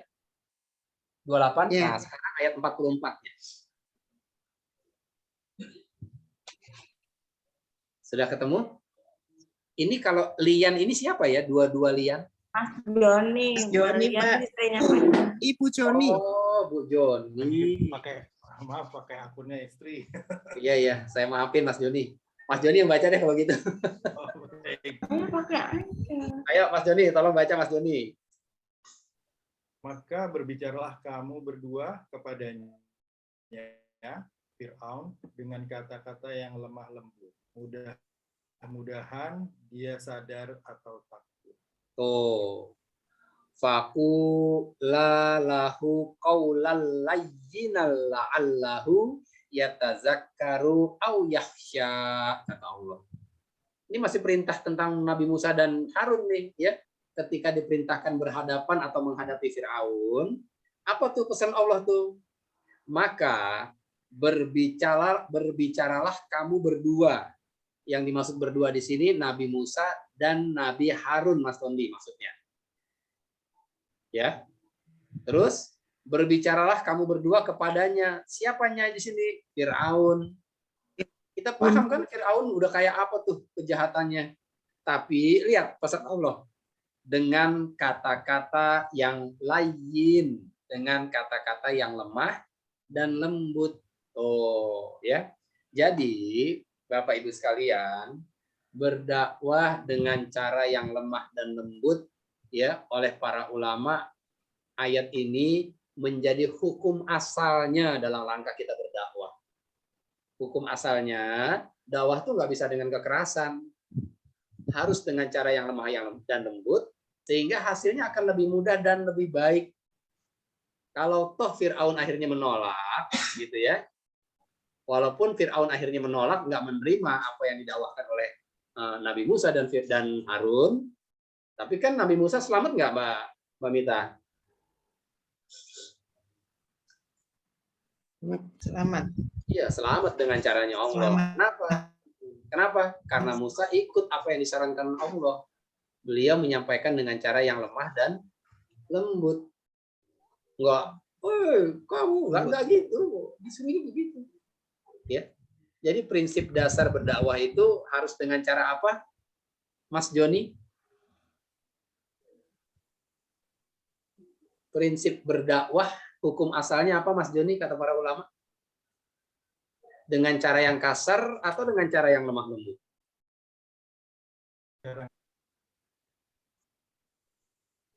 Mas Joni nggak ada suaranya kok ya? Sudah saya buka ini. Oh, pelan. Ada, tapi pelan banget. Jauh dari sumber mic-nya kali ya. Iya. Jadi hukum asal dakwah itu dengan cara apa, Mas Tondi? Dengan lemah lembut. Iya, dengan lemah lembut, ya. Dengan lemah dan lembut hukum asalnya tuh. Kecuali kalau memang kondisinya memungkinkan atau memerlukan kita dengan menggunakan yang lebih keras, tapi bukan dengan cara yang kasar, tetap gitu ya, tegas tapi bukan dengan cara yang kasar. Apalagi cara-cara yang sifatnya destruktif gitu. Ini harus diperhatikan nih, ya. Ini yang harus kita perhatikan. Dan terakhir, dalam rangka berdakwah, karena tidak selalu diterima, yang namanya dakwah itu bukan berarti pasti diterima, ada kemungkinan penolakan, maka kita butuh kesabaran, gitu kan? Nah, kesabaran yang kita butuhkan itu dalilnya surat apa nih? Fatir ya, 35 ya. Surat Fatir ayat terakhir. 35 ayat 35. 35 bukan terakhir ya, terakhir 45. Ya. Ya. Mereka pada di sini. Ada. Mas mau baca Aska. Aska mau baca, Pak. Iya, tunggu. Sebentar, saya salah kayaknya nih. Saya salah. Iya. Ini suratnya 35 ayat 35 ya. Sebentar ya. Mas, di sini Al-Fatir. Iya, salah. Saya salah. Iya, bukan. Maaf ya, saya salah. Tapi yang bawah nih, yang 42 ayat 13. Maaf ya Mbak Luki ya, dan semuanya tolong diralat. Ini bukan 35, ini nggak usah dipakai ya. Pakai yang bawah saja. 42, 13. Ya, 42 ayat 13. Mana buku saya? Saya salah nyatet. Yang sewu. Saya harus koreksi juga catatan saya. Jadi Pak Ustadz aja bisa salah ya? Saya salah banget. Maaf. Iya beneran. Emang manusia kan tempat salah dan Terus Mbak Lili bangga gitu kalau salah. kata Mbak Lili, yes, ada juga yang nemenin gue. Gue boleh salah dong. Iya. Ayo, monggo, siapa yang membaca? Aska. Aska. Mau baca, Pak? Ya, silakan, Ya. silakan Aska. Kedengaran enggak? Kedengeran Aska. Dia, Allah, telah mensyariatkan kepadamu agama yang telah diwasiatkannya kepada Nuh dan apa yang telah kami wahyukan kepadamu, Muhammad. Dan apa yang telah kami wasiatkan kepada Ibrahim, Musa, dan Isa, yaitu tegakkanlah agama, keimanan, dan ketakwaan, dan janganlah kamu berpecah belah di dalamnya. Sangat berat bagi orang-orang musyrik untuk mengikuti agama yang kamu serukan kepada mereka. Allah memilih orang yang Dia kehendaki kepada agama tauhid dan memberi petunjuk kepada agamanya bagi orang yang kembali kepadanya. Ya, Aska, makasih Aska ya. Ya, coba Aska perhatikan di arti yang barusan Aska baca, itu disebutkan beberapa nama nabi, ya. Siapa aja tuh nabi yang disebutkan di situ? Nabi Ibrahim, Nabi Musa, dan Nabi Isa. Ada lagi? Satu lagi. Oh, sama Nabi Muhammad. Ada lagi? Ada belum? Nabi Nuh. Nuh, Ibrahim, Musa, Isa, dan Muhammad. Siapa nih mereka ini? Siapa nih? Aska. Ini nabi yang 5 ini, nabi julukannya apa nih Aska? Rasul. Lupa. Nah, sekarang di atas sudah saya koreksi ya, Mbak Luti ya. Mbak Mita, Mas Tondi, atas sudah saya koreksi, bukan 3535 tapi 4635. Nah, siapa nih Nabi Nuh, Nabi Ibrahim, Nabi Musa, Isa, dan Muhammad ini siapa sih? Jawabannya di surat 46 ayat 35, surat Al-Ahqaf.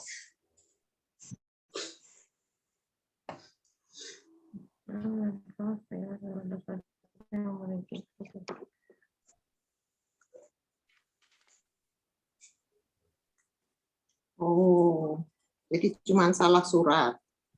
Salah suratnya betul. Surat berapa, Pak? 46. Ingat Dari- BNI aja Mbak Luki, BNI 46. Ayat 35. Ini ya. Maaf nih, yang ini nih. 4635. Saya spot text dulu ya. Ya, ini ya. 4635. Ya, silakan dibaca. Siapa yang baca? Tadi Mbak Aska ya? Iya, Aska lagi deh, biar nyambung. Aska baca lagi lah, Kak. Oke. Maka bersabarlah engkau Muhammad sebagaimana kesabaran Rasul-Rasul yang memiliki keteguhan hati dan janganlah engkau meminta agar azab disegerakan untuk mereka. Pada hari mereka... Stop dulu. Sekarang baca Arabnya, Aska. Oke. Fasbir. Fasbir kama sobaro ulul azmi minar. Stop. Nah, ya. Fasbir, maka bersabarlah kamu kama sebagaimana sobaro. Sabarnya ulul azmi, para ulul azmi. Nah, kejawab nggak? Siapa tuh yang disebutkan tadi? Nabi Nuh, Ibrahim, Musa, Isa, dan Muhammad. Mereka siapa tuh? Iya, ulul azmi. Nah, ulul Rasul. azmi. Top 5-nya para rasul dan nabi. Gitu ya. Jadi ini orang-orang yang punya tingkat kesabaran yang sangat luar biasa nih dalam menjalankan misi dakwah selama mereka ditugaskan berdakwah oleh Allah. Nah, kata Allah, ya, maka bersabarlah kamu Muhammad seperti kesabaran orang-orang yang ulul azmi itu. Rasul aja disuruh sabar seperti sabarnya Nabi Nuh, Mbak Lili. Seperti sabarnya Nabi Musa, Mbak Ulfa. Nabi Isa, Nabi Ibrahim. Lihat, Nabi Ibrahim berdakwah Yang nentang siapa? Yang paling nentang banget Nabi Ibrahim? Siapa? Maluki. Yang paling menentang dakwahnya Nabi Ibrahim siapa, Maluki?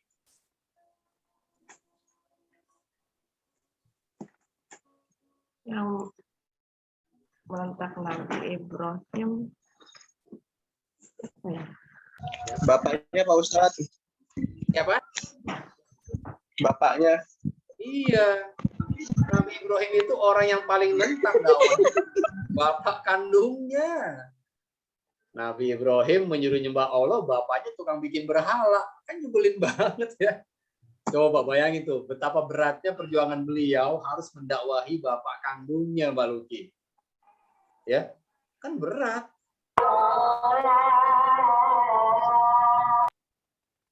Nah, udah ajan ya?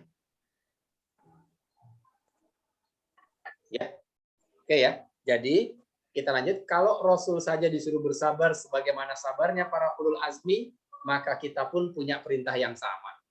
Bersabarlah dalam berdakwah seperti sabarnya Nabi Nuh, Nabi Musa, Nabi Isa, Nabi Ibrahim, dan Rasulullah. Ini yang bisa disampaikan. Saya mohon maaf, kita nggak ada sesi tanya jawab karena ba'da asar saya ada kajian lagi, ba'da Isa ada kajian lagi. Jadi saya harus benar-benar jaga nih tenggorokan khususnya ya. Info aja.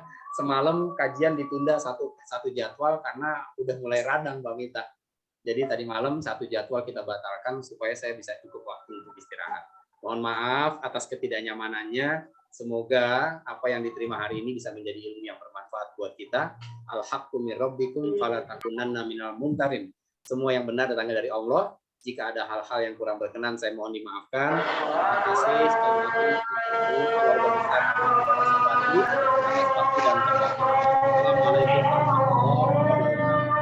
Waalaikumsalam warahmatullahi wabarakatuh. Terima kasih Pak Ustadz Munindra atas tausiahnya yang sangat syarat banget ya dengan ilmu-ilmu yang insya Allah juga bermanfaat bagi kita dan semoga kita semua dapat mengamalkannya dan menjadi dai atau dayah yang seharusnya. Amin. Sebelum kita menutup kajian ini, mari kita bersama-sama mengucapkan hamdalah. Alhamdulillahirabbil alamin. Terima kasih juga kepada semua saudara-saudara dan semoga kita bisa melanjutkan lagi kajian di bulan berikutnya seperti hari ini dalam keadaan sehat dan baik dan lancar. Amin. Mari kita baca doa penutup majelis. Subhanakallahumma wa bihamdika asyhadu an la ilaha illa anta astaghfiruka wa atubu ilaik. Amin amin amin. Assalamualaikum warahmatullahi wabarakatuh. Waalaikumsalam warahmatullahi wabarakatuh. Terima kasih semuanya ya. Ambil gambar ya. Demita. Pak Ustadz masih mau bicara, maaf. Apa Pak? Oh, Pak Ustadz udah keluar ya? Gambarnya dibikin belum. Center mau diambil gambar baru. Oh iya, semuanya pada yang berkenan ya. Mohon dibuka kameranya untuk difoto. Aska sini deh, foto dulu. Ini Mas Doni bentar yang ya. gambar apa yang Pak.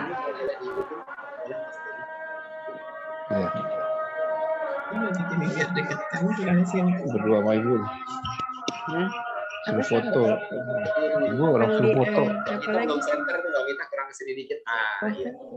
Suruh foto. 1, 2, 3. Sekali lagi ya. 1, 2, 3. Oke, makasih semuanya. Eyang dari yang orang semuanya. Assalamualaikum. Udah selesai. Assalamualaikum. Terima kasih semuanya. Assalamualaikum warahmatullahi wabarakatuh.